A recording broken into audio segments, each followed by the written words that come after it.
કોણ તને દુનિયામાં ગરીબ કહે છે કે મારી હું ગરીબ ન હોય ને તું મારી માં જો ગરીબ ન હોય ને તો આજ ખેતરના શેઠાની માથે 8-8 સુડેલું મારી ફરતી રાહડા રમે અને મને એમ કીધું કે મોતિયા લઈ જા નગર ભરખી જઈશું. મારા ઘરમાં તો જન્મ દેનારી જનેતા કેવી છે મેં નથી ભાળી, પણ તારી માથે એક વિશ્વાસ રાખીને મેં સુડેલું ને એટલું કીધું તું કે મારી ગઈઢી માં એક બેઠી છે. તું મારી ગઈઢી માં છો, મારા બાપ દાદાએ તને બેહારી છે. હવે મેલડી મને મોતિયાને જીવાડી કે મારી નાખી તારા હાથમાં છે ને તેથી મારી મેલડી બોલી કે મોતિયા હવે જીવી જવું છે ને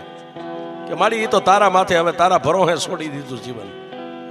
કે તો મોતિયા સાંભળ કાલ દીવું કે બળદ અહીંથી જોડીને જાને ખેતરે એક કાચનો શીશો બંડીના ખિસ્સામાં લેતો જઈએ અને ટાઈમ થાય છે બપોરના 12-1 નો એટલે ભતવારીનો ટાઈમ થાય છે ને પહેલી જે તને કાયમ ભાત ખવારવા આવતી આવશે અને પછી હાથ આવશે એ આઠે આવીને તારી સામે ઊભી રહે